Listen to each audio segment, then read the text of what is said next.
이라는 제목으로 오늘 말씀을 전하도록 하겠습니다. 설 연휴 어떻게 잘 보내고 계십니까? 네, 이 연휴 기간에도 예배를 사모하는 마음으로 이 자리에 오신 여러분들 참으로 존경합니다. 여러분들 그 마음과 정성을 하나님께서 기뻐 받으시고요. 오늘 이 자리에 더 큰 은혜 주시기를 간절히 소망합니다. 제가요, 운전면허증을요, 이 또래에 비해서 조금 늦게 딴 편입니다. 대중교통을 이용하는 게 편하기도 했지만, 제가 어릴 적에 누군가 저에게 이런 말을 한 적이 있어요. 너는 진짜 이렇게 운동 감각이 없냐? 근데 거리감도 없고 집중력도 부족한데, 야, 너 운전 같은 거 하면 진짜 위험하겠다. 이런 말씀을 하신 적이 있습니다. 그 말을요, 이 어린 마음에 제가 수용을 해버렸어요.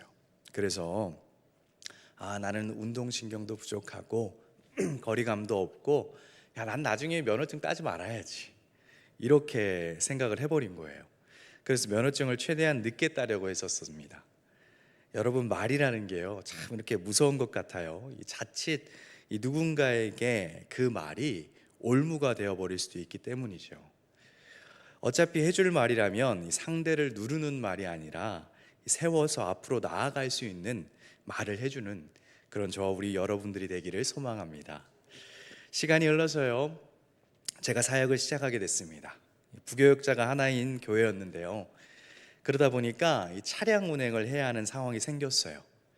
어쩔 수 없이 면허도 따야 했고요, 그걸 시작으로 운전을 하게 되면서 알았습니다. 내가 감각이 없는 게 아니구나, 나도 꽤 운전을 잘하는 편이구나 하고 생각을 했었습니다. 그렇다면 여러분들, 제가 운전면허증을요 몇 번 만에 땄을까요? 한번 머릿속으로 생각해 보시길 바랍니다. 운전면허를 따기 위해서요, 학원을 등록하고 연수도 받고요, 총 3가지 시험을 보죠. 한 번의 필기시험과 그리고 2번의 실기시험입니다. 필기시험은요 아주 우수한 성적으로 합격을 했어요. 그리고 다음으로 이제 실기시험 중에 실내 주행을 할 차례였습니다. 이 평균적으로 운전시험에서 가장 많이 떨어지는 경우가요, 이 실기시험이 많다고 합니다. 저도요 엄청 긴장을 했어요. 그래서 이 테스트를 받기 전에 한 번 더 이 시험과 시험 내용들을 설명해 주시는 이 강사님의 설명에요 바짝 기도 기울이고요, 내가 그동안 배웠던 거 잊지 않았는지 머릿속으로 복습도 하고 막 가상 주행도 반복했습니다. 그런 거 공식이 있잖아요. 주차 공식, 뭐 이렇게 우회전할 때, 좌회전할 때, 뒷바퀴가 어떻게 어느쯤에 왔을 때 가야 하고, 이런 공식들이요, 나중에 운전을 하다 보면 그런 것들을 공식이 아니라 감각적으로 해야 되는구나라는 걸 깨닫게 되지만, 그때는 그 공식이 뭐가 그렇게 중요했는지 막 계속 머릿속으로 계산했던 것 같습니다. 그렇게 먼저는 실내 주행 시험을 봤어요. 어떻게 됐을까요? 합격이죠. 제가 운전 감각이 있었다니까요. 감독관님이 야, 운전 잘하네 하면서 합격입니다 하시면서 내리셨어요. 이제 하나 남았어요. 제가 사실 이 연습을 할 때도 그렇고 연수 받을 때도 그렇고 도로 주행이 제일 쉬웠거든요. 그래서 마음이 한결 가벼웠습니다.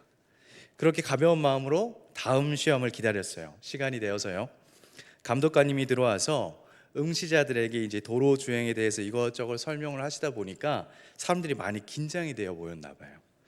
그래서 격려 차원으로 이런 농담의 말을 하시면서요, 마지막에 이렇게 얘기하십니다. 여러분들, 배운 대로 하면 되니까 너무 걱정하지 마세요. 대신 이 출발할 때 사이드 브레이크 안 풀고 출발하는 바보만 없으면 됩니다. 이렇게 얘기를 하셨어요. 여러분, 여러분, 그 바보가 지금 여러분들 앞에 서 있습니다. 출발한 지 1분 만에 떨어졌어요. 사이드 브레이크를 안 풀고 출발한 거예요. 이 앞에 두 시험을 그냥 가볍게 통과를 하니까요, 긴장이 너무 풀렸는지 덤벙거린 겁니다. 그때 기분이 어찌나 억울하고 또 분하고 창피한지요. 심지어 제 뒤에 순서인 분이 시험 보는 동안 제가 그 차를 같이 타고 있어야 됐거든요. 그분은 또 합격하셨어요. 아니, 그냥 통과할 수 있는 걸 이 사이드 브레이크 하나 때문에 떨어지니까요, 너무 화가 나고 창피하더라고요. 그러고는 얼마 뒤에 재시험을 봤습니다. 어떻게 됐을까요? 통과했어요. 감점 하나 없이요. 두 번째 시험 볼 때는요, 출발 전부터 계속 사이드 브레이크 생각을 했던 것 같아요. 어렵다고 여러분들 생각했던 이 앞에 시험들을 잘 통과해 놓고 보니까요, 이 뒤에 거는 쉽다고 여긴 거죠. 교만해 버린 거예요. 또 그렇게 쉽다고 여긴 다음 시험에서 보기 좋게 떨어졌던 이 경험을 삼아서 저 스스로가 정말 익숙하고 쉽다고 생각되는 그때 교만하지 말자는 교훈을 삼았던 옛 기억이 납니다. 오늘 본문이요, 상황과 환경은 다르지만 저의 그런 과거를 떠오르게 했던 본문인 것 같아요. 아이성 사건이죠. 아이성 사건은요, 이스라엘의 출애굽 역사 가운데 이슈로 손꼽히는 여리고성 사건과 아주 긴밀하게 연관되어 있는 사건입니다. 이스라엘이 여리고성 다음으로 무찔러야 했던 성이 아이성이었어요. 우리 여리고성 사건을 잠시 짚고 넘어가 볼까요? 사실 여리고성 사건 하면 우리가 너무도 잘 알고 있지 않습니까? 이스라엘의 지도자였던 모세가 죽고 모세 다음으로 여호수아가 이스라엘의 가나안 여정의 새로운 지도자가 되면서요, 본격적으로 가나안을 점령하는 과정을 여호수아가 담당을 하게 됩니다. 그리고 여리고성은 그 시작점이죠. 여리고성이 이슈가 된 이유가 있다면 쉽지 않는 성이 쉽게 무너진 사건이기 때문일 겁니다. 여호수아 6장 1절을 보면요, 이렇게 나와 있어요. 이스라엘 자손들로 말미암아 여리고는 굳게 닫혔고 출입하는 자가 없더라. 이미 가나안의 이 땅의 모든 이들은요, 어느 정도 이스라엘과 그와 함께 하시는 하나님에 대한 이야기를요 알고 있었어요. 여리고성 사람들도 그걸 알고 곧 마주하게 될 이스라엘을 대비하고 있었습니다. 원어를 보면요, 이 굳게 닫혔고라는 이 부분이요, 볼트로 죄거나 빗장을 걸어서 잠그다라는 의미입니다. 이 성문을 아주 굳게 닫고 이스라엘의 침략에 대비해서 승률을 높이는데 전략을 짰다는 거예요. 하지만 이런 여리고를 하나님께서요 이스라엘에게 주셨고, 그것도 단 7일 만에 이스라엘이 큰 힘도 들이지 않고 성을 무너뜨리게 하셨습니다. 하나님께서 여호수아를 통해서요 여리고를 무너뜨릴 방법을 설명하셨죠. 이스라엘 백성들이 6일 동안은 하루에 한 바퀴씩 성을 돌고 7일째는 7바퀴를 돌도록 하셨습니다. 그리고 성을 도는 동안에는 모두가 침묵을 유지하고 마지막 7일째 되는 날 7바퀴째에 나팔을 든 제사장들의 나팔 소리와 함께 모두가 함성을 지르게 하시죠. 그리고 그와 동시에 성이 무너집니다. 이스라엘 모두가 연합된 순종의 모습과 하나님의 역사하심이 참 대단했던 사건이 바로 이 여리고 성의 교훈이죠. 그런데요, 아이성은 좀 달랐습니다. 여리고 성과의 전쟁에 이 완벽하게 승리했다는 기쁨과 함께 여호수아는요 곧바로 아이성과의 전쟁을 준비하기 위해서 그곳으로 정탐꾼을 보냅니다. 그들이 다녀와서 이렇게 보고를 해요. 백성들을 다 올라가게 하지 말고 2-3천 명만 올라가서 아이를 치게 하소서. 아무래도 이 견고해 보이던 여리고성과는 다르게요, 이 여리고성보다는 아이성이 훨씬 더 쉬워 보였나 봐요. 하지만 그들의 예상과는 다른 결과를 맞이하죠. 우리 본문 4절과 5절을 함께 한 번 더 읽어볼까요? 4절과 5절입니다. 시작. 백성 중 3천 명쯤 그리로 올라갔다가 아이 사람 앞에서 도망하니 아이 사람이 그들을 36명쯤 쳐 죽이고 성문 앞에서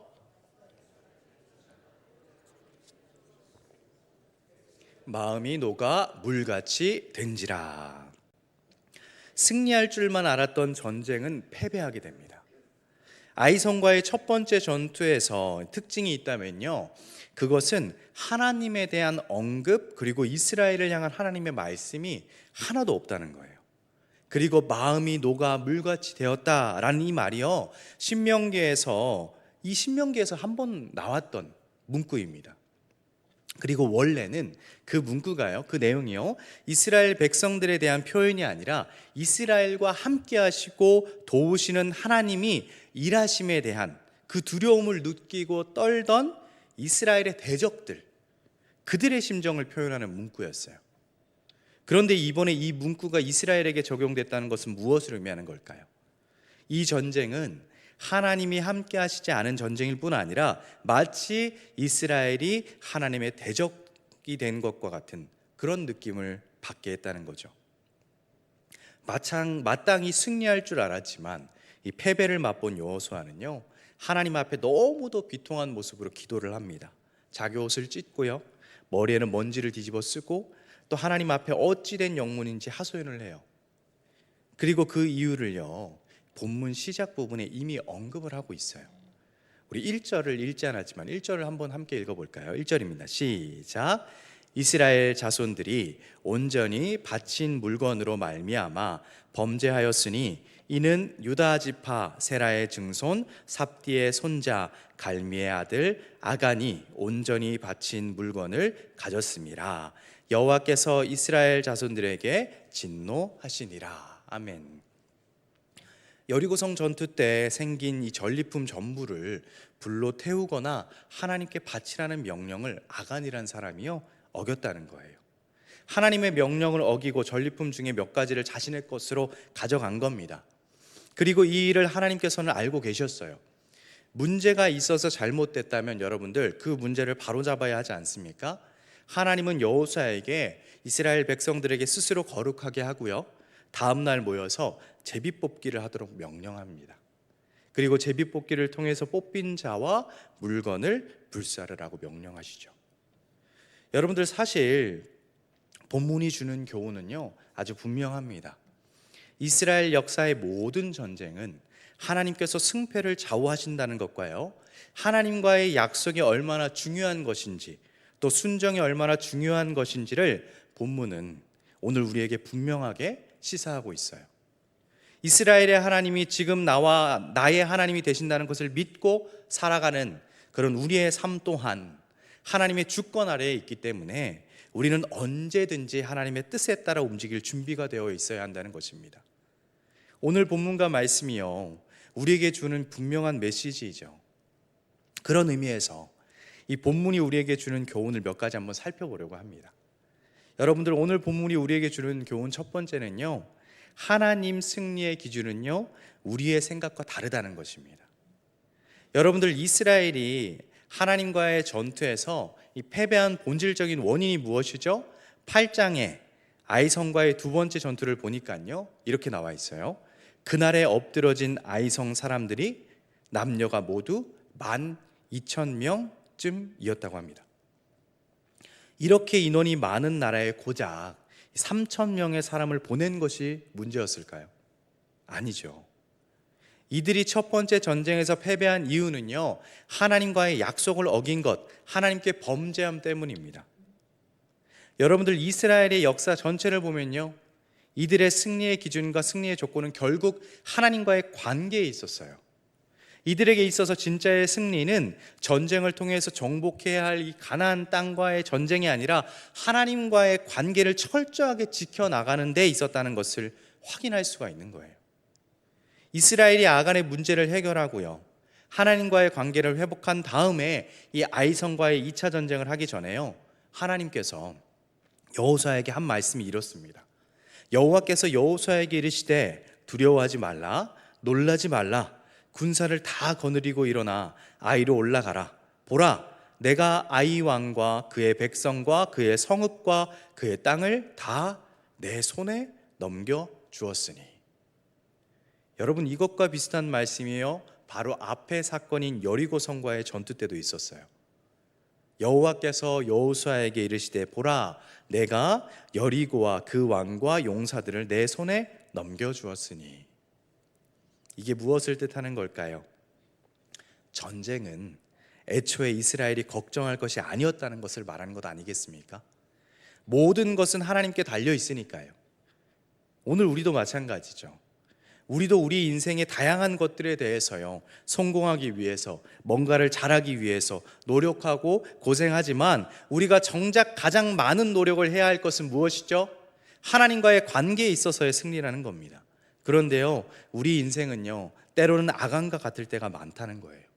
그 많은 것 중에 고작 이거 하나인데 나 하나 지키지 않는다고 뭔 일이 있겠어? 이 아간이 받았던 것과 같은 유혹들과 상황들이 우리에게도 너무도 많기 때문에 이것이 쉽지 않다는 거 아니겠습니까? 여러분들, 우리가요 여전히 모든 것을 알고 계시는 하나님이시라는 것을 아는데도 불구하고 숨겨두고 있는 나의 연약함이 있다면, 여러분들, 그것들이 때로는 하나님의 승리 법칙을 방해할 때가 있다는 것을 우리가 기억해야 합니다. 우리가 그럴 때마다요 스스로 하나님 앞에 나의 연약함을 드러낼 수 있기를 소망합니다. 그래서 우리에게 본문이 주는 두 번째 교훈은요, 나도 그럴 수 있다는 거예요. 사실 이 부분은 이 본문에서 분명하게 명시되어 있지도 않았고요, 없는 내용이지만 우리가 기본적으로 한번 생각을 해봤으면 좋겠어요. 본문 당시 이스라엘 사람들이요 이 아이성과의 첫 번째 전투를 패배하고 이 아간의 범죄가 드러났을 때 이스라엘 사람들의 마음에, 이스라엘 사람들에게 있었던 어떤 반응이 있다면 무엇일까요? 우리가 그런 거 있지 않습니까? 우리가 흔히 연대 책임이라는 말을 들어보거나 경험해보기도 하잖아요. 저 사람 때문에, 저 사람만 아니면, 너 때문에, 너 하나 때문에, 그런 마음을 가지게 될 때가 있지 않습니까? 또 굳이 연대가 아니더라도요 우리가 타인의 허물을 봐주기 힘들 때가 있죠. 그게 직장이든요 가정이든요 혹은 교회이든 상관없이요. 그런데요 여기서 한 가지 전제가 있는 게, 그게 무엇인지 아십니까? 나는 그렇지 않아 라는 거예요. 나는 그렇지 않아 라는 착각을 하고 있다는 겁니다. 나는 잘하고 있는데 저 사람 때문에 하는 깊은 착각을 하고 있다는 거예요. 마태복음 26장을 보면요 예수님께서 제자들과 함께 다락방에서 마지막 만찬을 나누실 때 너희 중에 나를 팔 자가 있다라고 말씀하시죠. 그때 제자들과 가룟 유다가 하나같이 물어봅니다. 선생님, 저는 아니죠? 물론 예수님께서요 가룟 유다가 물어볼 때 내가 말하였다라고 대답을 하셨습니다. 그런데 그 말을 듣고 베드로가 자신감을 얻었어요. 자신감을 얻었는지 나중에요 모두가 주를 버릴지라도 저는 결코 버리지 않겠습니다 라는 말과 함께 동시에 다른 제자들도 따라서 그렇게 말을 합니다. 이때 예수님이 베드로에게 하셨던 대답이 뭐였습니까? 오늘 밤 닭 울기 전에 내가 3번 나를 부인하리라. 예수님 입장에서는요 모두가 예수님을 버릴 자들이었습니다. 여러분들, 우리도 다르지 않다는 걸 명심해야 돼요. 우리 공동체 안에서 누군가의 허물을 보았을 때 어떻게 해야 할까요? 아간에게 했던 것처럼 돌을 던져서 처벌해야 할까요? 그에게 정죄라는 돌을 던져서요 끊임없이 괴롭혀야 할까요? 요한복음 8장을 보면요 가늠하다 잡힌 여인을 돌로 치려고 했던 사람들에게 예수님께서 이렇게 말씀하셨습니다. 너희 중에 죄 없는 자가 먼저 돌로 치라. 사랑하는 여러분, 이 땅에서요 허물 없는 분은, 죄가 없는 분은 오직 예수님 뿐이셨습니다. 우리 주님 한 분 외에는 완벽한 이가 없습니다. 때문에 우리는요 돌을 던지는 자가 되어서는 안 돼요. 사실 힘들지 않습니까? 그런 사람들이 꼴도 보기 싫을 때도 있을 겁니다. 하지만 그럴 때면 나를 용서하신 그 하나님의 사랑을, 그리고 예수님의 십자가 희생과 헌신을 우리가 기억해야 하면서요 우리도 그 사랑을 베풀 수 있는 그런 넉넉한 하나님의 자녀들이 되기를 소망합니다. 본문이 주는 교훈 세 번째는요 나에게 기회가 있을 때 스스로 드러낼 수 있어야 한다는 겁니다. 여러분들 보세요. 우리가 읽은 본문 이후에 내용을 간략하게 보면요 하나님께서 여호수아에게 제비를 뽑을 것을 명령하셨죠. 처음에는 유다 지파가 뽑혔습니다. 그리고 유다 지파 내에서는 세라 족속이 뽑혔습니다. 그리고 세라 족속 중에서는요 삽디의 가족이 뽑히고요 삽디의 가족 중에서 아간이 뽑힙니다. 여호수아가 아간에게 이렇게 말을 해요. 내 아들아, 하나님께 자복해라. 내가 한 일을 숨기지 말고 모두에게 말해다오. 그제야 아간이 자신의 범죄한 일을 자복하고요 자기 장막에 숨긴 물건들을 고백합니다. 그리고 하나님의 말씀대로 아간의 모든 물건을 불로 태우고 온 이스라엘은요 아간에게 돌을 던지게 돼요. 그렇게 이스라엘이 아간의 죄의 문제를 해결하고 나니까 그제야 아이성과의 전투에서 승리를 하게 되지 않습니까? 그런데 여러분들, 뭔가 이상해요. 우리가 조금 더 생각을 하면서 봤으면 좋겠다 하는 부분이 있어요. 여러분, 하나님은 약속을 어기고 범죄한 자가 아간이라는 걸 이미 알고 계셨잖아요. 1절에 이미 언급도 했고요. 그런데 굳이 제비뽑기를 하게 하셨어요. 그것도 4번이나요. 여러분, 저는 여기서 이런 생각이 들었습니다. 이 최종적으로 아간 자신이 뽑히기 전에 스스로 자기 죄를 자백하고 회개했다면 어쩌면 용서받을 수 있지 않았을까? 성경 곳곳에서요, 하나님이 심판하시겠다, 죽이시겠다, 멸하시겠다 하셨다가 그들의 눈물의 회개를 들으시고 용서하시는 하나님을 우리가 볼 수 있지 않았습니까? 여러분, 성경 요나서만 봐도요, 요나를 통해서 니느웨를 멸하겠다고 하셨지만 니느웨가요, 국가적으로 왕부터 가축까지 철저하게 하나님 앞에 회개하는 모습을 보여드리니까 어떻습니까? 용서받았잖아요.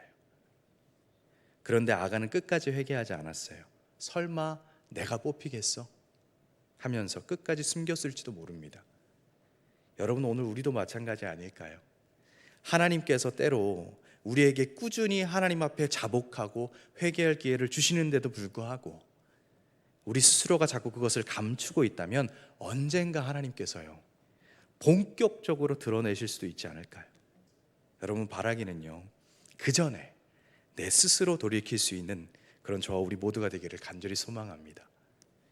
여러분들, 오늘 하나님께서 이 아간의 죄를 드러내게 하신 이유가 무엇일까요? 공의의 하나님으로서 이스라엘을 심판하기 위함이었을까요? 아마 그렇다면 하나님의 사랑을 보여주시는 예수 그리스도는 없었겠죠. 하나님께서 아간의 죄를 드러내게 하신 이유는요, 이스라엘에게 있어서 가장 중요한 것이 무엇인지를 분명하게 인지시키기 위해서였습니다. 그의 땅을 다 내 손에 넘겨주었으니 이미 승리케 하신 그 하나님을 믿고 온전히 신뢰하는 이스라엘이 되기를 바라셨습니다. 이스라엘의 진짜 전쟁은요, 어쩌면 나의 욕망과 죄악이라는 것으로부터 오는 그 불순종과의 전쟁이 아니었을까요?